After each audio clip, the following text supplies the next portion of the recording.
नमो नमः प्रवाचिका अहंदया जोशी अत्र समेषां स्वागतम्। एषा कथा परमहंस योगानंद पुस्तकात उद्धृता अस्ति। कथायाः नाम अस्ति शशी आणि 3 नीलमरत्ने। अस्तु तर्हि आरंभं कुर्मः। तू आणि माझा मुलगा स्वामी श्री युक्तेश्वरांबद्दल फार वाखाणणी करता, तेव्हा त्यांना भेटायचे मी ठरवले। डॉक्टर नारायण चंद्र रॉय मला म्हणाले। त्यांच्या बोलण्याच्या आवाजाची पद्धत असे दर्शवित होती की आम्हा वेडपट मुलांच्या लहरीशी जरा मिळते घ्यावे। एका धर्मप्रचारकाच्या श्रेष्ठ परंपरेनुसार मी माझा राग मनातल्या मनात दाबला। माझे हे सोबते कलकत्त्याला पशुवैद्य होते।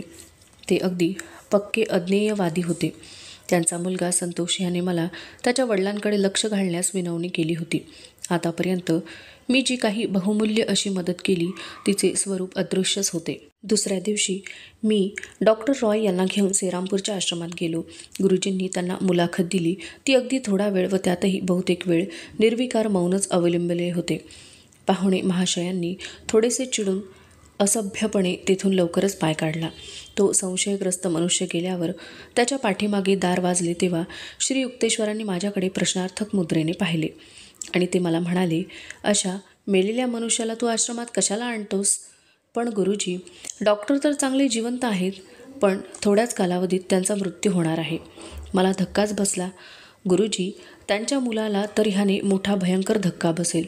संतोषला त्याच्या वडिलांचा अगदी व्यवहारी जडवादी स्वभाव बदलण्याची अजून उमेद आहे। गुरुजी, मी आपल्याला विनवणी करतो, या माणसाला वाचवा। बरे, केवळ तुझ्याकरिता। गुरुजींचा चेहरा निर्विकार होता। तो गर्विष्ठ घोड्यांचा डॉक्टर ना। त्याचा मधुमेह फार पुढे गेलेला आहे आणि त्याची त्याला काही कल्पना नाही। 15 दिवसात तो अंथरुणाला खिळेल। त्याच्यावर मग काही डॉक्टरी इलाज चालण्यातला नाही। या भूलोकावरील त्याची आयुष्याची मर्यादा आजपासून फक्त 6 आठवड्यांपुरती आहे। तथापि तू मध्यस्थी करतोयस म्हणून तो त्या दिवशी मरणार नाही, पण एका अटीवर तो त्या दिवशी वाचेल। तू त्याला ज्योतिषविषयीचे कंकण वापरायला लावले पाहिजेस। ऑपरेशनच्या पूर्वी त्याचा घोडा ज्याप्रमाणे त्रास देतो त्याप्रमाणे तो घोड्यांचा डॉक्टरसुद्धा नक्कीच त्या गोष्टीला कबूल होणार नाही, जोराचा विरोध करील। गुरुजी गालातल्या गालात हसून म्हणाले। थोडा वेळ आम्ही गप्प बसलो। मी विचार करत होतो की या डॉक्टरांचा संतोष व मी दोघांनी मिळून गोड बोलून कशी समजूत काढावी व त्यांना या गोष्टीला तयार करावे। श्री युक्तेश्वरांनी आणखी काही गोष्टी स्पष्ट सांगितल्या। त्या इसमाला जरा बरे वाटल्याबरोबर मांसाहार वर्ज्य करायला सांगा। हा सल्ला तो मनावर घेणार नाही आणि 6 महिन्यात जेव्हा त्याला आपण पूर्णपणे बरे झालो आहोत असे वाटेल, अगदी त्याच वेळी तो मृत्युमुखी पडेल। गुरुजी पुढे म्हणाले, ही जी त्याच्या आयुर्मर्यादेमध्ये 6 महिन्यांची वाढ केली ती केवळ तुझ्या विनवणीमुळे।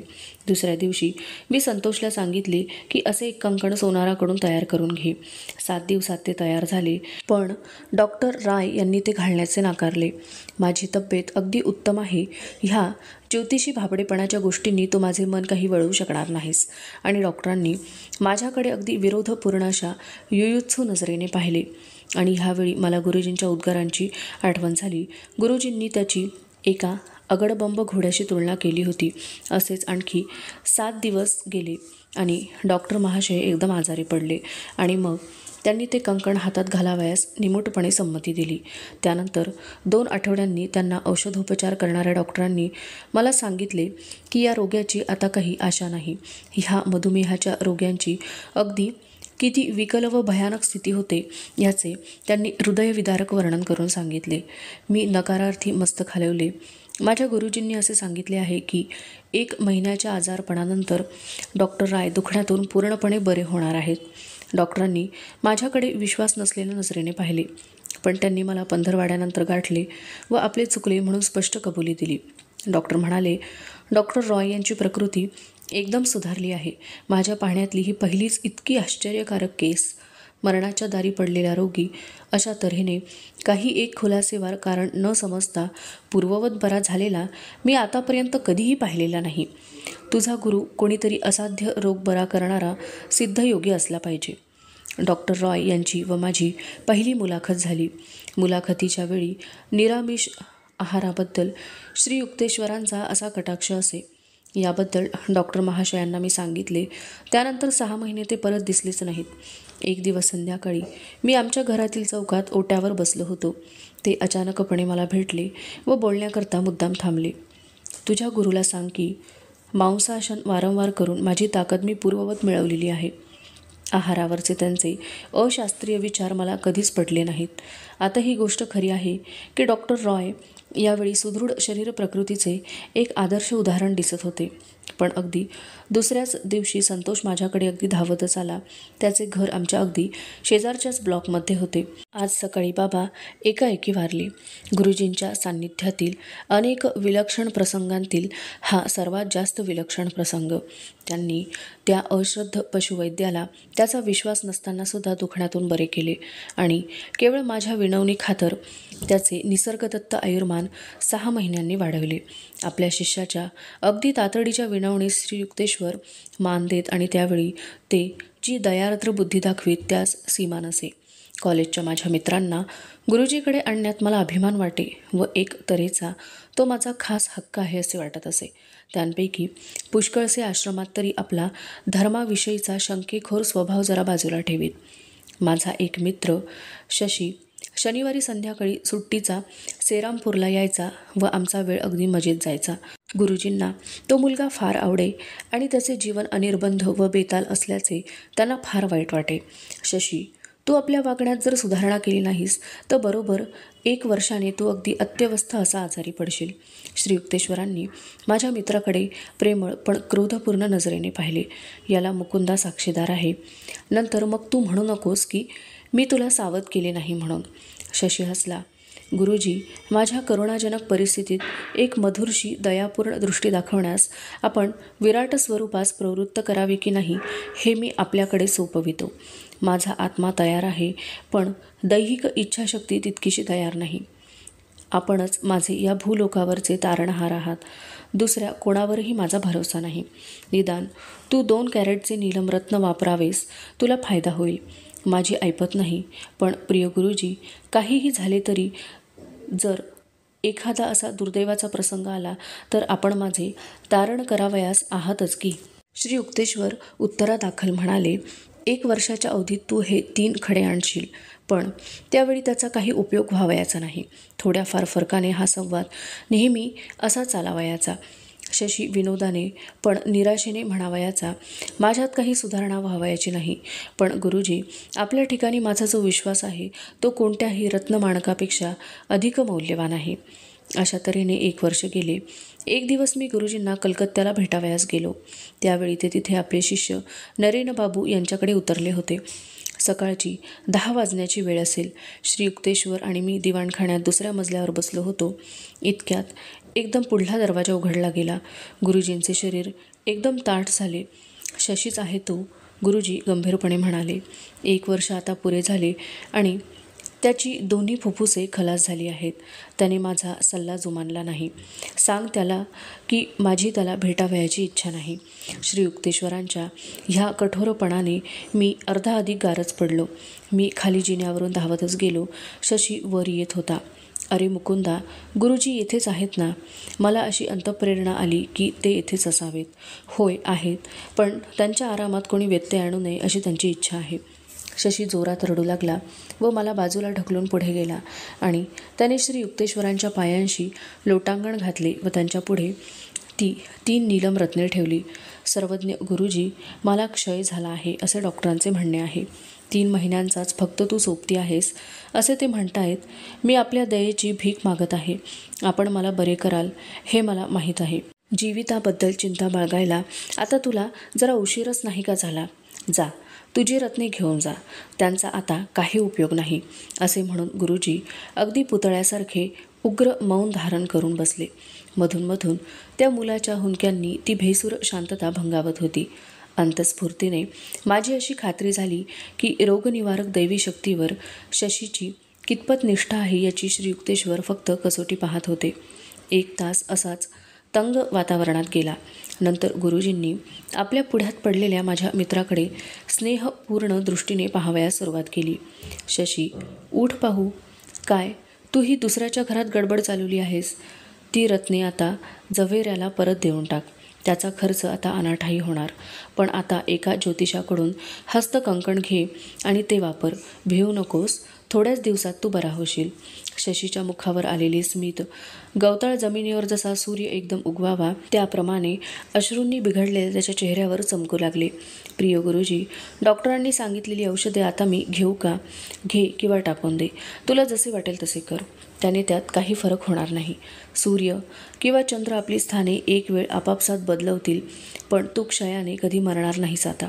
श्री युक्तेश्वर एकाएकी म्हणाले. माझ्या मनात बदल होण्याच्या अगोदर इथून निघून जा. क्षुब्ध मनस्थितीत त्याने प्रणाम केला व माझा मित्र घाईघाईने निघून गेला. आणि पुढे काही दिवसात मी त्याला कित्येक वेळा भेटलो, पण त्याची तब्येत अधिकाधिकच बिघडत चालली. मी अगदी घाबरून गेलो. आता शशीची ही रात्रसुद्धा निभणे कठीण आहे. डॉक्टरांचे हे निर्वाणीचे शब्द आणि समोर दिसत असलेल्या माझ्या मित्राच्या शरीराचा सांगाडा. मी ताबडतोब सेरामपूरला गेलो. मी साश्रू नयनांनी सारी हकीकत सांगितली. गुरुजींनी अगदी थंडपणे ती ऐकून घेतली. मला त्रास द्यायला येथे का आलास? शशी दुखण्यातनं बरा होईल, मी त्याला खात्री दिली तशी, आणि तुझ्या कानांवर आहे ते. मला आश्चर्य वाटले आणि भीती वाटली. मी त्यांना वाकून नमस्कार केला आणि मागे सरकत दरवाजाकडे गेलो. जातेवेळी श्री युक्तेश्वर एक शब्दही बोलले नाहीत. ते गप्पच बसले. त्यांच्या डोळ्यांच्या पापण्या बिलकुल हलत नव्हत्या. त्या डोळ्यांची दृष्टी वेगळ्याच जगाचा वेध घेत होती. मी लगोलग कलकत्त्याला परतलो व शशीच्या घरी गेलो. आणि काय आश्चर्य, माझा मित्र बसून दूध पीत होता असे दृश्य मला दिसले. मुकुंदा, काय चमत्कार सांगू! 4 तासांपूर्वी ह्या खोलीत मला गुरुजींची चाहूल लागली. माझ्या रोगाची भयंकर लक्षणे ताबडतोब नाहीशी झाली. मला असे वाटते की त्यांच्या कृपेमुळेच मी पूर्णपणे बरा झालो आहे. थोड्याच दिवसात शशी पुनः धट्टाकट्टा झाला आणि पूर्वी कधी नव्हती इतकी त्याची प्रकृती सुधारली. पण तब्येत बरी झाल्यावर त्याची प्रतिक्रिया मात्र तितकीशी बरी झाली नाही. त्यात कृतज्ञतेचा भाव पुरता उतरला नाही. तो पुनः श्री युक्तेश्वरांकडे क्वचितच जाई. पण माझ्या मित्राने मला एके दिवशी असे सांगितले की माझे चुकले, चुकीच्या मार्गाने मी गेलो, त्यामुळे मला गुरुजींना भेटायला जायची लाज वाटते. या त्याच्या बोलण्यावरून मी इतकाच तर्क केला की शशीच्या दुखण्यामुळे त्याच्या मनावर अगदी उलटा परिणाम घडून आला. त्याची इच्छाशक्ती प्रबळ झाली आहे, पण वागण्याची पद्धत पूर्वी इतकी सौजन्याची राहिली नाही. स्कॉटिश चर्च कॉलेजमधील माझा 2 वर्षाचा अभ्यासक्रम आता संपत आला. वर्गामध्ये माझी हजेरी यथातथाच होती. जो काही थोडा बहुत अभ्यास केला त्याचा उपयोग इतकाच झाला की घरातील माणसांची आता माझ्याविरुद्ध काही तक्रार राहिली नाही. मला शिकविणारे 2 खाजगी शिक्षक नियमितपणे आमच्या घरी येत असत आणि मीही नियमितपणे त्यावेळी गैरहजर असावयाचा. अभ्यासाच्या बाबतीत माझा हा एकच असा अनियमितपणा माझ्या चांगला ध्यानात आला. हिंदुस्थानात कॉलेजमध्ये पहिल्या 2 वर्षाचा अभ्यासक्रम झाला म्हणजे इंटरमिजिएट आर्ट्सचा डिप्लोमा मिळतो. नंतर आणखी 2 वर्षाचा अभ्यासक्रम पुरा झाला म्हणजे त्याला BA डिग्री मिळते. माझी इंटरमिजिएट आर्ट्सची शेवटची परीक्षा जवळ येऊन ठेपली होती. मी पुरीला पलायन केले. तेथे गुरुजी काही दिवस जाऊन राहिले होते. ह्या फायनल परीक्षेला तुला बसावयाची काही जरुरी नाही असे काही तरी गुरुजी म्हणतील, अशी मला आपली वेडी आशा होती. मी गुरुजींना चक्क सांगितले की परीक्षेची माझी काही तयारी झालेली नाही. माझे थोडेसे समाधान करावे या हेतूने गुरुजींनी किंचित स्मित केले. तू आपली आध्यात्मिक कर्तव्ये अंतःकरणपूर्वक बजावलेली आहेस आणि त्यामुळे कॉलेजच्या अभ्यासाकडे तुझे साहजिकच दुर्लक्ष झाले. आता 1 आठवडा उरला आहे. तेवढ्या अवधीत जोराने अभ्यास कर आणि नापास न होता तू ह्या दिव्यातून पार पडशील. मी कलकत्त्याला परतलो. वरचेवर माझ्या मनात शंकाकुशंकांचे जे काहूर उठे त्या शंकाकुशंका मी मनातल्या मनात जोराने दाबून ठेवीत असे. माझ्या टेबलावर पुस्तकांचा पर्वत पडलेला मी पाहत असे. त्यावेळी अरण्यामध्ये वाट चुकलेल्या मुसाफिराप्रमाणे माझी स्थिती होत असे.